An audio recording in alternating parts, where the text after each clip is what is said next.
My name is Alison and I'm the manager of on-site advisory here at KWB Chartered Professional Accountants. I'm a CPA that's been working directly with small business owners for most of my career. I won't let you know how long that has been now, but it's been a while. And I have a passion for helping people just like you create the lives that you dream of.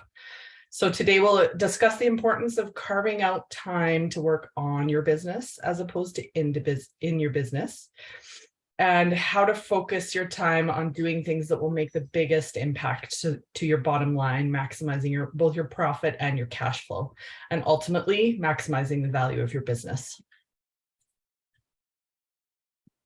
So today I'll give you an introduction to on-site advisory and how it fits in here at KWB with the overall mission. We'll discuss the differences between working in your business and working on your business. We'll work through a live demonstration together on a sample company called Williams Plumbing. And during that discussion, I'll introduce you to the concepts of the power of one and how to leverage your financial information to determine where your time will be best spent in order to realize the greatest impact on your profit. I'll also introduce you to the 4 drivers of profitability and the 3 drivers of cash flow. And at the end, we'll kind of tie it all together and summarize how that comes back to directly impact the value of your business. And then at the end of everything, we'll have, like I said, plenty of time to answer any questions you have, get into any discussions with specifics to your business, and hopefully you will go away having learned a thing or two. That's my goal. So circling back just for a quick second to give you an overview of KWB, we are celebrating 25, I think we're actually at 26 years now in business, serving our clients and hopefully the general public at where they are. So starting out back 25 years ago, it was in the Edmonton area. Now, thanks to the wonders of technology and working remotely, we are serving clients wherever they are in Canada. Over the years, we've worked with many different kind of business owners. And we've found overwhelmingly that they really need support that goes beyond just helping them with their compliance and tax needs. So with that in mind, and with the help of those cloud-based accounting platforms like Dext and QBO, we've developed a collection of services that help business owners to utilize their financial information to not only report on the past, but to help them make better business decisions every day. Our mission here at KWB is to provide you with great advice that improves your business, simplifies your accounting experience, and helps you reach your goals. On-site advisory is truly where all of the pieces of that mission statement can come together, and we can really deliver on helping you build the business of your dreams. Coming back to that concept of working in your business versus working on your business. Spending time working on your business is an essential part of running a successful business. And this is the part that often falls by the wayside. We see business owners struggle with this a lot, especially in the beginning phases, but even throughout, all the time. So when you're working in your business, you're working to improve today's income. This includes things like making sales calls, managing current customers, producing your product or service, and billings and collections. Any of those day-to-day jobs that need to get done in order to earn the income that you've already brought in the front door. When you work on your business, you're working to improve tomorrow's income. So this includes things like strategic planning, goal setting, assessing your power of one, and the work necessary to get you to where you want to go. And as you might have noticed, on-site advisory is focused on that type of work. Both of these types of work are really important. So don't think of it as a kind of good work versus bad work. The day-to-day tasks of working in your business are much easier to delegate to others in the long term than the planning tasks of working on your business. This type of work is much more forward-focused and strategic, and it's almost impossible to hand off to anybody that is not immediately involved in the running of your business. So like I said, many business owners really get stuck working in their business, and they find it really stressful when they can't find the time to work on their business. As a result of this, the business progresses in a very linear and almost in a passive way. If you want to grow your business in any meaningful way, it's vital that you carve the time out to spend time working on your business. And luckily, we can help you with that. So jumping into our sample company for today, this is Williams Plumbing. They are an importer and distributor of plumbing products. As you can see by looking at the company's profit and loss here for the last 4 years, business has really been booming. Revenues have almost doubled by the end of year 3 and have increased by 133% by the end of year 4. Gross margins and net profits have also increased accordingly. So things are looking really good. When we jump over to the balance sheet, the story isn't quite as happy. The company started out with cash reserves of $700,000 in year 1 and bank debt totaling $5.2 million. By the end of year 4, their cash is gone and the debt has grown to over $17 million. Having a closer look at fiscal 22, the revenue has grown in the past year by 7 million, and the profit margins are all improving. This all looks wonderful. This tells us, though, that the cash flow problem that the company is experiencing is not really in the pricing of the goods. When we look at the balance sheet story, the company is taking a lot longer to collect its receivables and significantly longer holding on to its inventory. So the days in receivables has increased by 5 days in the last year, and the days in inventory has increased by 26 days. So despite the fact that they've stretched out the time that they're taking to pay their suppliers by just about 10 days, the working capital cycle overall has grown by 21 days.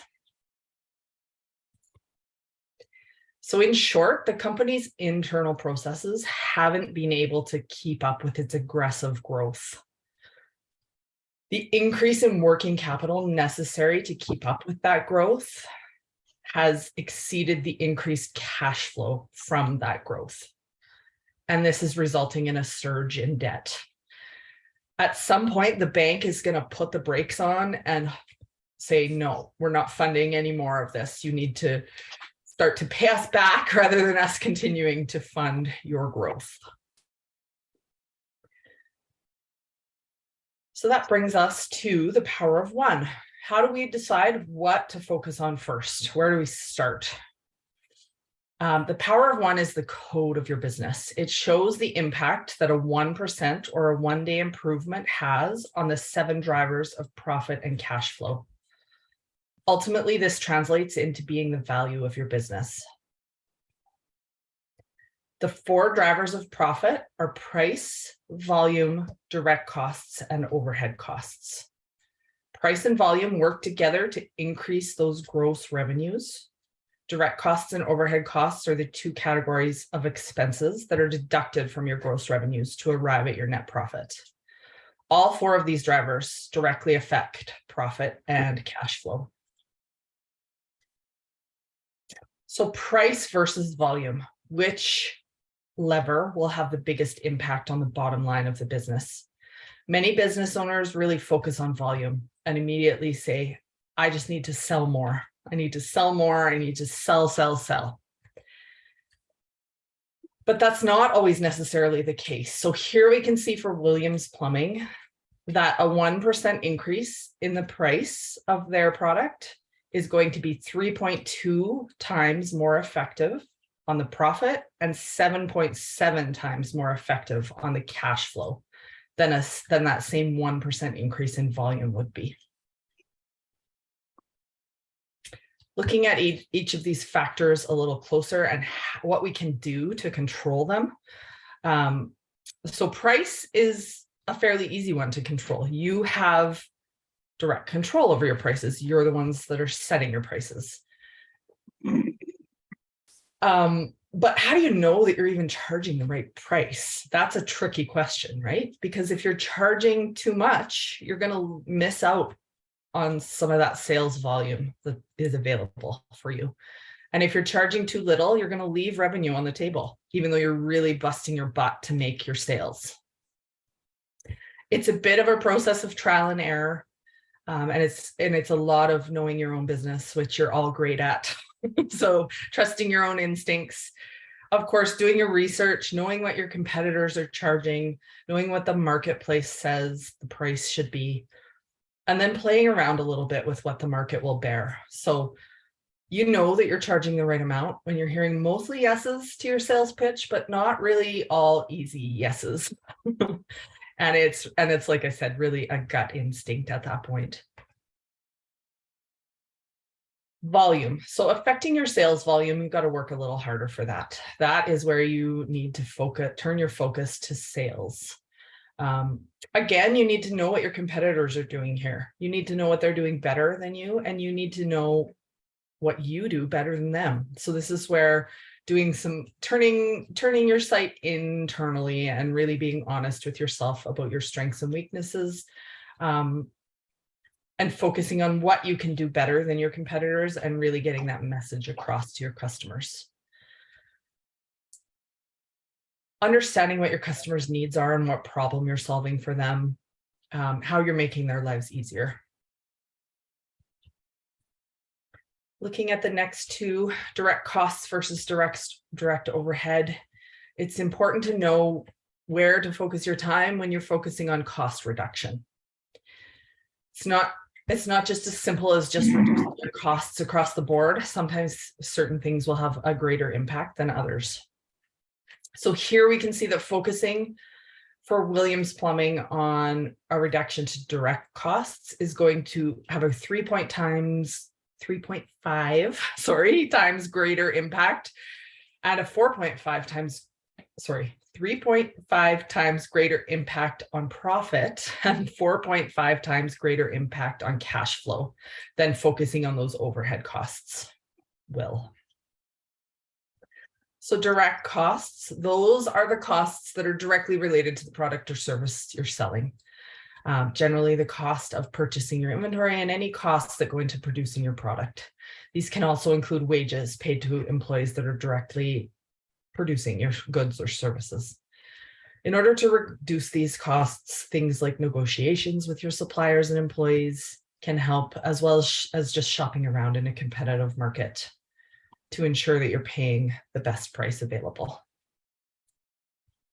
Looking at overhead costs, these are the costs of running your entire business outside of that direct product or service production.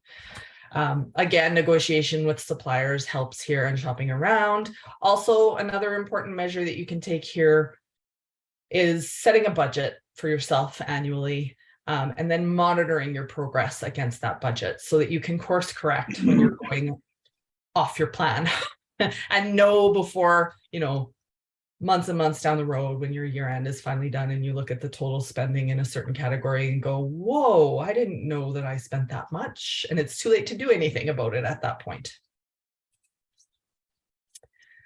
The three drivers of cash flow are accounts receivable, inventory, and accounts payable. So here we're focused on the number of days that each of these cycles takes. What would the impact be of shortening the amount of time it takes to collect your accounts receivable, or shortening the amount of time that you hold your inventory by 1 day?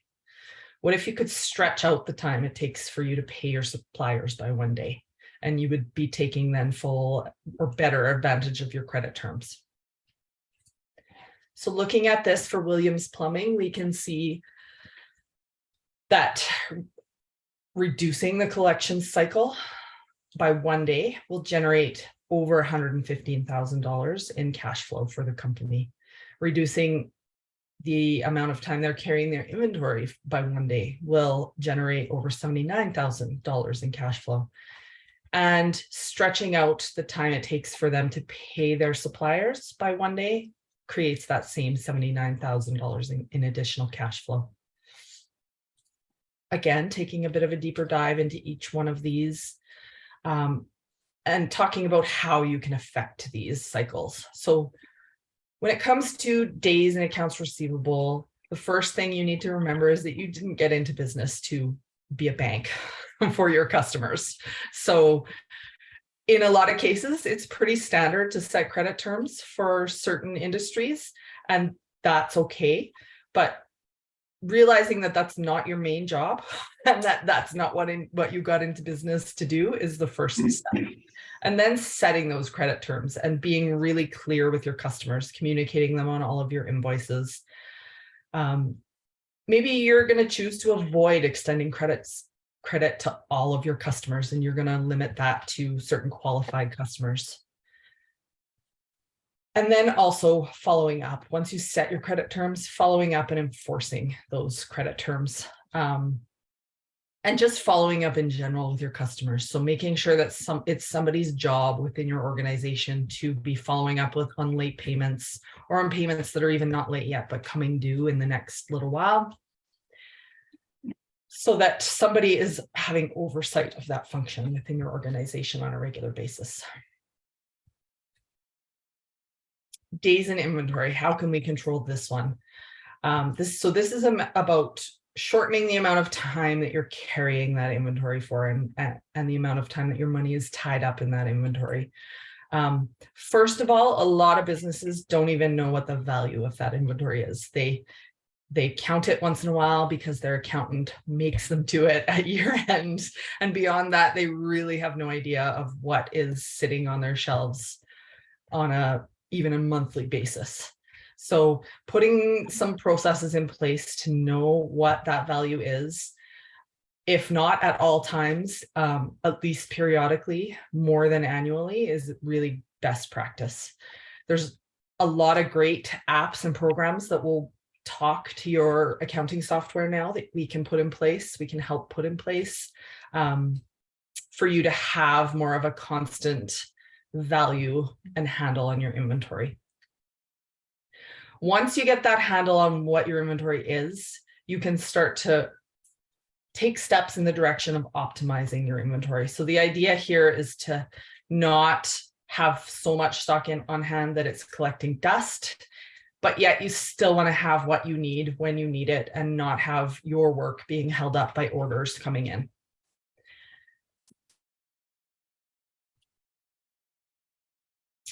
Sorry, I got behind myself in my notes here. This can be, again, a little bit of trial and error, and the focus is not on perfection, but on progress. You can shop around for suppliers that might have shorter lead time, try to place smaller orders more frequently, do a little bit of forecasting and planning ahead so that you know when your times that you're going to need to stock up ahead for your busy season, that kind of thing can all be helpful in this area. For accounts payable management, this just really comes down to the fact that you need to be taking full advantage when you can of any credit terms that have been extended your way. So you don't want to pay bills as soon as they come in the door, even though a lot of business owners, that's their first instinct, right? It's programmed into us to not let the debt build up. But at the same time, if one of your suppliers is allowing you to take 30 days to pay their bill, you should be paying that bill kind of near the end of that 30 days. You should be taking full advantage of that window where they're not charging you interest. So the big thing to tackle here is just to have that information, have it in your accounting system, have it visible to you at any time so that you know when those bills are coming due and you're paying them, like I said, just on time. We don't want to let them go over. We don't want to start to create bad will with any of our suppliers. We don't want to have incurring late payment fees or interest. But it's about putting the systems in place to support paying those bills right at that sweet spot when they're due, when they're just before they're coming due. So looking at all of these factors together helps all the pieces come together for Williams Plumbing. Increasing price by 1% leads to an increase in cash flow of over $333,000 and an increase in profit of $420,000. So that's kind of a no-brainer right there, right? Like what? Like why wouldn't I just sneak in a little price increase there to get those big positive numbers happening? Increasing the volume, on the other hand, actually has a negative impact on cash flow. And the reason for that goes back to what we talked about before, where the company has grown faster than the internal processes have kept up with. And the cost of carrying the increased working capital burden of that additional volume in cash flow terms, it's costing more cash out than the additional cash coming in from that additional sale. We do, however, still see an increase in profit on this line. So that would, a 1% increase in volume would still increase the bottom line by $130,000. So it's clear from those two line items that the time has come for this company to stop focusing on volume growth and to turn its attention back to increasing its price a little bit, and then the other factors that we're going to talk about here. Reducing direct costs by 1% will have a huge impact on both profit and cash flow, with increases of over $289,000 and $377,000 accordingly. Reducing overhead costs by comparison has a much smaller effect, increasing both cash flow and profit by $84,000. So again, it's clear, given the choice between the two cost reduction measures, that their focus should be on reducing their cost of goods. The effect of shortening the working capital cycle by 1 day is an increase of $115,000 when it comes to receivables, and again, that's $79,000 when it comes to inventory and payables. So now we get to play around a little bit with these variables. We've established that cash flows are the main concern for Williams Plumbing, but the owner also doesn't want to erode the progress that they've made over the last few years on the profit side. So maintaining positive growth in the profit side is still important to the owner. Just slowing that down a little bit so that the company can keep up, essentially, is the goal at this point. In our discussions with William, he says that he's already gone into negotiations with a lot of his suppliers and improved his profit margins slightly in the past 4 years, but he thinks that reasonably easily he can get another 2% reduction in his direct costs in the next coming year. He also feels that he can fairly easily implement a 5% increase in prices across the board, and he feels that that will also lead to about 10% of his customers going to his competitors. So when we plunk all of these numbers into our software here, we can see that all of these, the combination of these measures, because dialing back the volume a little bit actually has a positive impact on cash flow, the company is going to realize an increase in their cash flows of $2.8 million and still increasing their profit by almost $1.4 million. So these are steps in the right direction. But the company is still cash negative in this scenario. So what else can we do? We saw earlier that the companies has increased their receivables cycle by 5 days and increased the time they're holding on to their inventory by 26 days within the last year.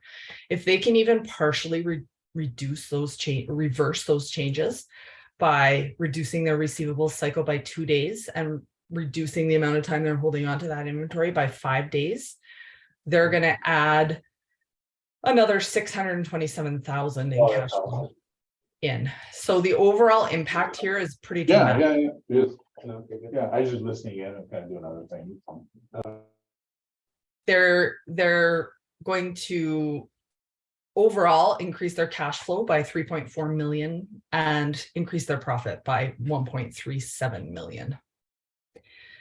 The company is now cash flow positive, and it's continuing to grow at a more manageable rate of growth. Any further reductions to that working capital cycle will raise even more cash flow and allow the company to start making some significant progress in paying back its debt load. So I told you at the beginning that these concepts come together ultimately in dictating the value of your business. So This code of your business ultimately, sorry, I already said that. So let's circle back on that concept for a minute and have a look at how this all comes together. When we're looking at the value of any business, we start with a weighted average EBITDA. EBITDA stands for earnings before interest, taxes, and amortization. So this is largely getting at the question of what's the operating profit of the company historically, and then adjusting for some of those non-cash items like amortization. So essentially, we're answering the question here, how profitable are the company's operations on an ongoing basis? We then weight certain years for, we usually weight the more frequent years higher and the older years lower, saying that the more recent past is a more relevant depiction of where we are today. We then generally multiply this number by a profit multiple. This is really dictated by the industry itself that the company is in, and it generally falls somewhere between 3 and 5. It's really objective and takes someone with well-developed professional judgment to make the call on that. And then we don't stop there. The value of the business will then be adjusted for any debt that's on, any cash and debt that's on the balance sheet of the company. So generally, when you sell a business, you don't give the new owners the cash or the debt that the company has on the books. They're responsible for bringing their own working capital to the table when they take over operations of the company. So then we deduct the net debt for the company from the calculation. So this is where that cash flow piece really comes in to significantly impact the value of the company. A good business should always have in mind what the desired value of that business is, even if there's no intention on actually selling the business in the near term. Improving profit and cash flow will ultimately have a direct impact on the value of that business. And looking periodically on where you think you should be versus where you really are is really a best practice for any business owner. Going back to our Williams plumbing example, through discussions with William, he feels that the value of his business is strong. The company has been highly profitable over the last few years, and he feels that he could ask 15 million for the company today if he was looking to sell. When we look at the adjusted profit of Williams Plumbing using a profit multiple of 4, William may even be a little bit on the low side. We're getting a number of just about 17 million here. But when we adjust for the debt, the net debt that is on the books, the current value of the company is actually in the red, which isn't great. So William has a value gap of over 15 million between where he thinks he should be and where he currently is. What can he do to close that gap? Well, in short, there's 3 ways. He can either increase his profit, he can increase his cash, or he can reduce his debt. We've already determined that profits aren't the problem here. So focusing on cash flow is what William needs to do to move forward. Looking at the measures that we already put in place during our Power of One exercise, each of these will have a direct impact on the company value. The net impact of our profit driver factors here is over 5.5 million. The net impact on the cash flow drivers is another 627,000. With all of the changes that we've discussed implemented, we've reduced that value gap by over 5.8 million, which is a great step in the right direction. If we look at what would happen if William fully reversed all of those working capital cycle increases in his accounts receivable and inventory processes, he would close the gap by 7.8 million. As time progresses and the company pays down the debt, this picture will improve, continually moving him towards that goal. The best part is that now he has some really measurable pieces of information that he can continue to track throughout the next months and years to see how far he's coming. Is he making big enough steps in the right direction? So none of these exercises are one-time things.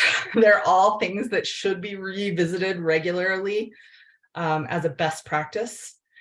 As things change for you and your business throughout life, the code of your business will also change. You should consider this at least annually and even more frequently, quarterly or even monthly during times of frequent change is best. You should also make sure that you have the reporting in place to be able to monitor and assess your progress along the way. So that is our example today of how paying attention to that code of your business can help you focus your attention on the things that are really going to give you the biggest impact and hopefully prevent you from making some mistakes along the way, like focusing way too much on profits and not enough on cash flow like William did.